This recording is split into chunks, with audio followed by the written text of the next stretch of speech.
Selamat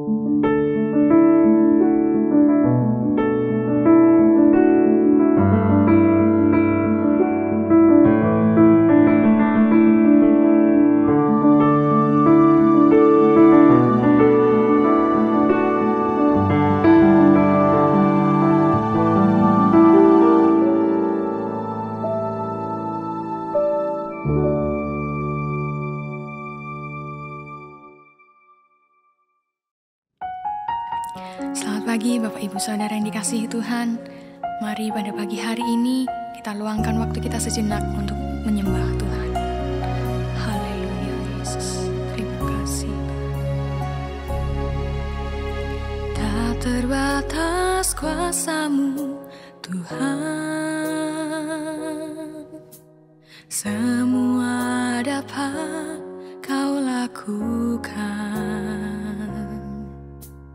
Apa yang kelihatan mustahil bagiku, itu sangat mungkin bagimu.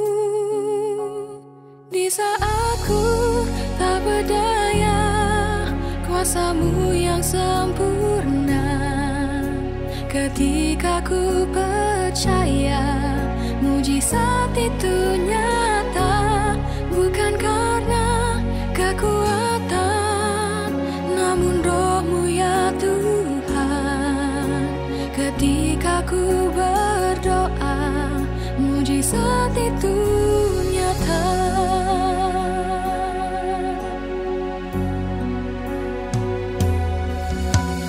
Tak terbatas kuasa-Mu Tuhan,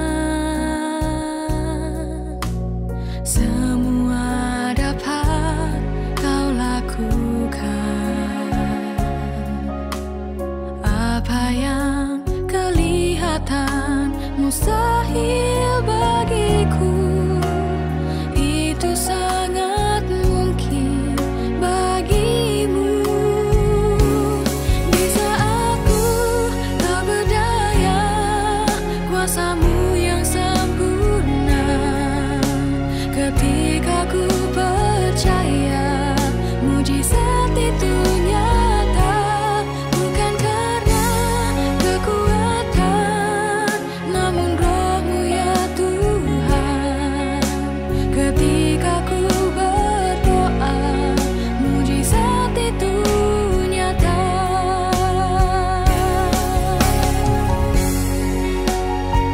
Mari kita sembah Tuhan.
Selamat pagi Bapak Ibu dan Saudara sekalian kasih oleh Tuhan.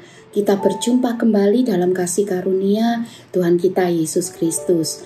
Bapak Ibu, mari saya ajak kita bersama-sama membaca di dalam Yohanes 20 ayat yang ke-15. Kata Yesus kepadanya, "Ibu, mengapa engkau menangis?" Ini adalah perkataan Yesus kepada Maria Magdalena. "Ibu, mengapa engkau menangis?" Maria Magdalena di sini dia bersedih karena dia mengira mayat Yesus itu dicuri oleh orang. Ada banyak sekali hal yang menjadi penyebab kenapa seseorang itu mengalami kesedihan. Ya, yang jelas yang pertama, orang itu bersedih karena biasanya dia tuh kehilangan sesuatu. Kehilangan orang yang dikasihinya, kehilangan benda yang disayanginya, kehilangan binatang kesayangannya, atau juga kehilangan pekerjaan, kehilangan rumah, dan lain sebagainya. Lalu orang juga bisa bersedih karena dia mengalami suatu kegagalan dalam kehidupannya ya, entah itu dalam pendidikan, dalam rumah tangga, ya, dalam pekerjaan dia mengalami kegagalan. Biasanya orang akan mengalami kesedihan. Atau ada trauma-trauma, peristiwa atau kejadian yang menyebabkan trauma, itu juga bisa menyebabkan kesedihan. Lalu seseorang bisa juga bersedih karena dia itu stres, mengalami depresi, ya, atau juga dia mengalami kesepian, kesendirian, atau juga bisa juga terjadi karena ada perubahan hormon di dalam dirinya, ya. Nah, itu adalah beberapa penyebab kenapa seseorang itu bersedih. Nah, di Alkitab kita juga bisa melihat ada beberapa sikap atau reaksi yang dilakukan oleh seseorang. Ini juga dilakukan bukan hanya di dalam Alkitab ya, dilakukan oleh manusia pada umumnya ketika dia itu mengalami kesedihan. Ya, tadi seperti yang sudah kita lihat di dalam Yohanes 20 tadi saya bacakan ulang di dalam ayat 14 sampai 15 ya. Sesudah berkata demikian, Maria Magdalena menoleh ke belakang dan melihat Yesus berdiri di situ. Tetapi ia tidak tahu bahwa itu adalah Yesus. Kata Yesus kepadanya, "Ibu, mengapa engkau menangis? Siapakah yang engkau cari?" Maria menyangka orang itu adalah penunggu taman, lalu berkata kepadanya, "Tuan, jikalau Tuan yang mengambil dia, katakanlah kepadaku di mana Tuan meletakkan dia, supaya aku dapat mengambilnya." Nah, biasanya reaksi orang ketika dia mengalami kesedihan adalah seperti yang dilakukan oleh Maria Magdalena ini, dia menangis. Ya, menangis itu adalah respon yang normal ketika seseorang bersedih. Ya, menangis.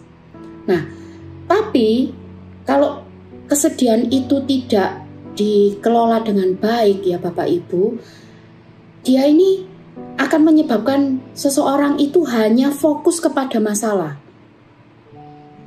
Seperti yang dialami oleh Maria Magdalena ini. Dia fokus hanya kepada mayat Yesus yang hilang, kubur yang kosong tadi itu. Sehingga apa? Dia itu tidak menyadari kalau Yesus itu ada di sampingnya. Yesus sudah bangkit. Dia tidak menyadari itu. Karena saking fokusnya kepada masalahnya tadi.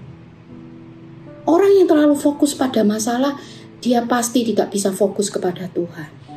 Dan akhirnya apa? Ya, tidak jarang orang tersebut akan mulai menyalahkan. Entah itu menyalahkan orang lain, menyalahkan situasi, menyalahkan dirinya sendiri, bahkan menyalahkan Tuhan atas kesedihan yang dia alami itu. Seperti yang dilakukan oleh Maria Magdalena.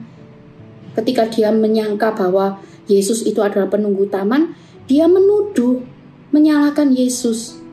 Ya, seolah-olah Yesuslah yang sudah mencuri. Ya, menyalahkan. Juga ada di dalam Lukas 22 ayat 45 ya. Reaksi seseorang ketika bersedih ya. Di sini Yesus mengajak para muridnya untuk berdoa di Taman Getsemani ya. Lalu Yesus bangkit dari doanya dan kembali kepada murid-muridnya, tetapi ia mendapati mereka sedang tidur karena duka cita. Orang yang berduka cita atau bersedih bisa juga melakukan reaksi ini, tidur. Tidurnya itu melebihi batas yang normal. Kita kan tahu ya, batas normal tidur itu sehari itu 7-8 jam. Tapi orang yang berduka cita itu bisa tidur berjam-jam lamanya, bahkan berhari-hari lamanya. Karena apa? Itu respon untuk melarikan diri dari masalah. Bisa juga kita itu mengalami yang namanya tidur rohani. kita tidak mau lagi beribadah, ya, tidak mau lagi memuji Tuhan, tidak mau lagi mengucap syukur, tidak mau lagi membaca firman. Orang yang bersedih, rohaninya bisa tertidur. Ya, bahkan kalau kita baca di dalam Matius 27, di situ Yudas Iskariot, ya, dia menyesal, bersedih, menyesal karena sudah menjual Yesus. Dia ingin mengembalikan uang hasil dia menjual Yesus itu, tapi ditolak. Dia begitu sedih, begitu menyesal, ya. Akhirnya apa yang dia lakukan? Dia gantung diri, dia membunuh dirinya sendiri. Jadi kesedihan kalau tidak dikelola dengan baik, ya, tidak kita atasi, tidak ditangani dengan baik dan benar, kesedihan itu bisa berakibat fatal. Tapi Bapak Ibu harus tahu pada pagi hari ini bahwa Tuhan sangat peduli dengan kesedihan yang kita alami. Seperti yang dilakukan oleh Yesus tadi, dia berkata kepada Maria, "Ibu, mengapa engkau menangis?" Ketika Yesus melihat Maria menangis, dia tidak memarahi Maria. Dia tidak lalu berkata, "Buat apa sih kamu nangis?" Ya, seperti orang tua kalau melihat anaknya menangis kan sering bilang seperti itu, ya. "Lapo sih nangis?" Gitu. "Ngono ae nangis." Gitu, ya. Gitu aja nangis. Tapi Tuhan, dia tidak memarahi, tidak menegur Maria, tapi dia tahu apa yang dialami Maria dan berkata, "Ibu, mengapa engkau menangis?" Saat ini pun Yesus bertanya hal yang sama kepada Bapak Ibu Saudara sekalian. Kalau ada Bapak Ibu yang merasa bersedih, Yesus sedang bertanya, "Mengapa engkau menangis?" Yesus tahu apa yang kita alami, tapi ingat, Yesus tidak mau kita tetap terpuruk di dalam kesedihan kita. Yesus ingin kita bergerak maju. Ya, di dalam Yohanes 20 ayat 16, ya, Yesus berkata kepada Maria Magdalena seperti ini, "Maria." Maria berpaling dan berkata kepadanya dalam bahasa Ibrani, "Rabuni," yang artinya adalah guru. Kenapa Yesus memanggil Maria? Supaya Maria ini fokusnya berpindah. Supaya Maria ini sadar bahwa ada Tuhan di sampingnya. Ada Tuhan ini di depannya. Nah, waktu kita alami kesedihan, jangan fokus pada masalah, tapi pandang kepada Tuhan. Ingat, meskipun Tuhan tidak terlihat, tapi Dia itu ada di dalam kehidupan kita, di dalam hati kita. Dia ada untuk mendampingi kita. Karena itu jangan fokus pada masalah, tapi kita mau alihkan pandangan kita kepada Tuhan. Ingat ya kisah Petrus di dalam Yohanes 21 ayat 15-18, waktu Yesus bertanya kepada Petrus 3 kali, "Apakah engkau mengasihi aku?" Nah, tujuannya apa? Karena Yesus tidak mau Petrus ini terus tenggelam dalam kesedihannya. Dia ingin Petrus bergerak maju, ya, kembali pada kasih mula-mula, kembali pada firman Tuhan, kembali pada panggilannya. Itu yang Tuhan ingin dalam kehidupan kita ketika kita mengalami kesedihan. Ayo pandang Tuhan, cari apa yang menjadi kehendak Tuhan, cari dalam firman-Nya, tenggelam dalam firman-Nya, terus lakukan apa yang menjadi kehendak-Nya. Percayalah, Tuhan pasti melepaskan kita, menguatkan kita, menghiburkan kita, memberikan pada kita jalan keluar. Ya, kalau pagi hari ini ada Bapak Ibu, saudara sekalian yang merasa saya mengalami kesedihan yang mungkin bahkan tidak bisa diungkapkan kepada orang lain, ya, saat ini Tuhan bertanya kepada Bapak Ibu, "Mengapa engkau menangis? Ayo pandang aku, datang kepadaku." Percayalah, Tuhan pasti menyertai kita semua. Tuhan Yesus memberkati. Mari kita berdoa. Tuhan Yesus, terima kasih untuk firman-Mu pada pagi hari ini. Tuhan, kami menyerahkan seluruh kehidupan kami ke dalam tangan-Mu pada pagi hari ini, Tuhan. Kami serahkan apa yang menjadi permasalahan kami. terutama apa menjadi kesedihan kami ke dalam tangan-Mu. Mari Tuhan, kami percaya Roh Kudus akan selalu menghibur, menguatkan, bahkan menyatakan apa yang menjadi kehendak-Mu, apa yang menjadi rencana-Mu dalam kehidupan kami. Kami mau terus mengangkat iman percaya kami kepada Engkau Tuhan. Kami yakin dan percaya pada sepanjang hari ini Tuhan selalu ada menyertai kami. Bahkan Tuhan mendahului apa menjadi aktivitas kami pada sepanjang hari ini Tuhan. Terima kasih Tuhan. Kami serahkan hidup kami ini hanya di dalam nama Tuhan Yesus Kristus. Haleluya. Amin.